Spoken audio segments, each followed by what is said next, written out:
ஜானகி சந்தியாசிரியில் இன்றைக்கி ஒரு செம பரபரப்பான எபிசோடு வந்திருக்குன்னே சொல்லலாம். மணி வந்து எல்லா உண்மையும் வந்து சீனு மாயா கல்யாண விஷயத்தில் காதலிச்ச விஷயம் எல்லாத்தையும் பத்மா கிட்ட சொல்லிட்டாங்க. பத்மா வந்து அதிரடியாக மாயாக்காக முடிவு எடுக்கிறாங்க. மிஸ் பண்ணாமல் ஃபுல் வீடியோ கேளுங்க. செம பரபரப்பாக இருந்துச்சுன்னே சொல்லலாம். இந்த பக்கம் மணி வந்து எதுவும் பேசாமல் அந்த பக்கம் உட்காந்துட்டு இருக்கப்ப வந்து சரி இதான் சரியான சந்தர்ப்பம், முதல்ல வந்து நகையை பற்றி பேசிட்டா வந்து சரியாக வரல அப்படின்ட்டான், வேறு என்ன பண்ணலாம் அப்படின்னு சொல்கிறப்ப வந்து பத்மா வந்து கேட்குறாங்க, என்ன ஊரில் உள்ள எல்லா இடத்துலேருந்தும் வந்து நகை, பணம் இதெல்லாம் வருது போல் அப்படின்னோடனே, ஆமாம் இதுக்கே இப்படி சொன்னால் எப்படி, இன்னும் வந்து நாங்கள் பெரிய கட்டிலேருந்து ஒரு ஏரியா ஃபுல்லாக வாங்க போகிறோம் அப்படின்னு சொன்னோன்னே, அப்படியா எல்லாம் கடனாக தான் அப்படின்னு சொன்னோன்னே, என்னது கடனாவா அப்படின்னு, இல்லை கடை வைக்கிற லெவலுக்கு பொருள் எல்லாம் வரும் அப்படின்னு சொல்லி சமாளிக்கிறாங்க. சரி, நான் ஒரு முக்கியமான ஒரு விஷயம் பேசணும் அப்படின்னு, சொல்லுங்கள் சம்பந்தி அப்படின்னு சொல்கிறப்ப பேசலான்ட்டு ஆரம்பிக்கிறாங்க. அந்த பக்கம் கரெக்டாக வந்து இவருக்கு வந்து சீனு மாயாவை பற்றி பேர் சொல்கிறாங்க. டக்குன்னு விக்கல் வர ஆரம்பிச்சிருது. உடனே வந்து தண்ணி வந்து ஃப்ரிட்ஜிலேருந்து எடுத்துகிட்டு வராங்க. அந்த தண்ணியை பார்த்தோன்னா வந்து பாட்டிலை வந்து பிடுங்குறாப்புல நம்ம மகாலிங்கம். ஏன் அவசர அவசரமாக இதை வந்து பிடுங்குறீங்க அப்படின்னு சொன்னப்போ, ஏன் இந்த தண்ணி குடித்தா என்ன ஒன்றும் தப்பு இல்லை, எனக்கு விற்குது, முதல்ல கொடுங்க, நல்லா சில்லுன்னு தான் இருக்குது சம்பந்தி, ஒன்றும் பிரச்சனை இல்லை அப்படின்னோடனே தண்ணி எடுத்து வந்து குடிக்கிறாங்க. குடித்தோடனே டக்குன்னு மகாலிங்கத்தை பார்க்குறாங்க. பார்த்தோன்னே வந்து ஆஹா, சம்பந்தி வேறு கண்டுபிடிச்சிட்டாரு போல் அப்படின்னோடனே, ஆமாம் சம்பந்தி நல்லா இருக்குது இந்த தண்ணி, என்ன குடிச்சு ரொம்ப நாள் ஆச்சு அப்படின்னு சொல்லிட்டு ஒரு சொட்டு விடாமல் மொத்தத்தையும் குடிச்சிடுறாங்க. குடித்ததுக்கப்புறமேட்டுக்கு வந்து நம்ம கொஞ்சம் தைரியமாக இப்போ தான் வரும், அப்போ முதல்ல பேச ஆரம்பிக்கலாம் அப்படின்னு சொல்லிட்டு, சொல்லுங்கள் சம்பந்தி அப்படின்னா, இல்லை சீனு மாயாவை பற்றி நான் ஒரு முக்கியமான விஷயம் பேசணும் அப்படின்னா, என்ன அவங்க 2 பேரை பற்றி என்ன அப்படிங்கிறப்ப கரெக்டாக மாயா சீனு 2 பேரும் வந்துடுறாங்க. உள்ளே வந்ததுக்கு அப்புறமேட்டுக்கு, இவ்வளோ எதுக்கிட்ட அழைச்சிட்டு வந்திருக்கீங்க அப்படின்னோடனே, இல்லை நான் அந்த வழியில் போயிட்டுருந்தேன், அவளோட தான் பத்திரிக்கை வாங்கிட்டு வந்தேன், அதுக்காக பாதியில் விட்டுட்டு வர முடியும், அழைச்சிட்டு தான் வர முடியும் அப்படின்னு சொன்னோன்னே, சரி அதனால் ஒன்றும் பிரச்சனை இல்லைன்னு சாருவும் சொல்கிறாங்க. இந்த பக்கம் மகாலிங்கமும் சொல்கிறாங்க.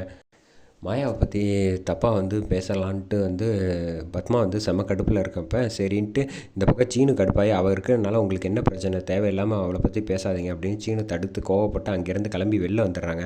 வெளில வந்தோடனே வந்து மாயா கிட்ட வந்து தனியாக பேசுகிறாங்க. ஏன் சீனு இவ்வளோ கோவப்படுற அப்படின்னு, இதுக்கப்புறம்லாம் என்னால் பொறுக்க முடியாது, நான் இங்கேருந்து கிளம்புறேன் அப்படின்னு சொல்லிட்டு, சாவியை கொண்டா அப்படின்னு சொல்லிட்டு இந்த பக்கம் சாவியை வாங்குறாங்க.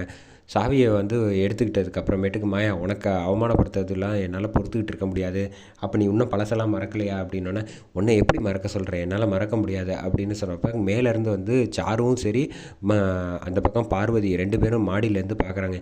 என்ன கையை பிடிச்சிக்கிட்டு இருக்காங்க, இங்கே வந்து கூட இவங்க வந்து லவ் பண்ணுறதை வந்து விடலையா அப்படின்னா, மாமா மாயா உன்னால் என் வாழ்க்கை வந்து இவ்வளோ பிரச்சனையாக இருக்குது அப்படின்னா, நீ இன்னும் பழசெல்லாம் மறக்கலையா, என்ன எப்படி மறக்க முடியும், நீ வந்து இனிமேல் நான் சாரு கூட நல்லா இருப்பேன்னு சொல்கிறிய, உனக்கு மனசாட்சியோடு இருக்கா, நீ பண்ணுறது எதுவுமே எனக்கு சுத்தமாக பிடிக்கல அப்படின்னா, நான் விரும்புகிறது ஒன்று தான், ஆசைப்பட்டது ஒன்று தான், நீ என்னடான்னா எனக்கு இந்த கல்யாணம் பண்ணால் துளி கூட விருப்பம் இல்லை, ஏதோ போனால் போதுன்னு பல்ல கடிச்சிக்கிட்டு உட்காந்துட்டு இருந்தால், நீ மேற்கொண்டு வந்து உன்னை கஷ்டப்படுத்துறதோ அவமானப்படுத்துறதெல்லாம் என்னால் சகிச்சிக்க முடியாது அப்படின்னு சொன்னோன்னே, ஏன் இவ்வளோ கோவப்படுறீங்க, கோவப்படாமல் கொஞ்சம் சொல்கிறத கேளுங்க அப்படின்னு வந்து பேசிகிட்டு இருக்கா இந்த பக்கம் மாயா.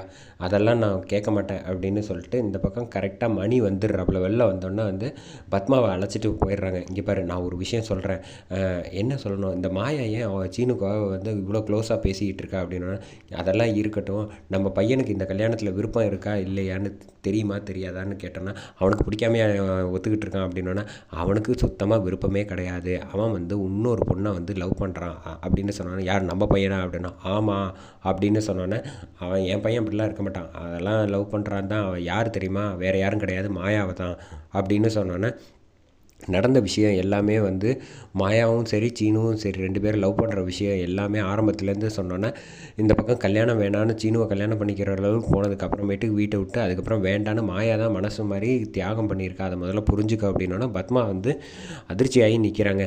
நீங்கள் சொல்கிறதெல்லாம் நான் நம்பவே முடியாது, எப்படி நான் நம்புறது அப்படின்னு கேட்டோன்னே, உனக்கு ஆதாரம் தானே கேட்குறேன், இந்தாவை பார் அப்படின்னு சொல்லிட்டு சீனு மாயாவோட கல்யாண பத்திரிக்கை அடித்து தப்பாக வந்துச்சுல, அதை வந்து ஒட்டு போட்டு வச்சுருக்காங்க. அவளோட காதல் ஞாபகத்தை இப்போவும் மாயா மனசில் சீனு தான் இருக்கான், இது ஒன்று போருமா உனக்கு அப்படின்னு சொல்லிட்டு அதிர்ச்சி ஆகிறாங்க. இந்த விஷயம் எல்லாமே தெரிஞ்சோன்னே பத்மாவும் சரி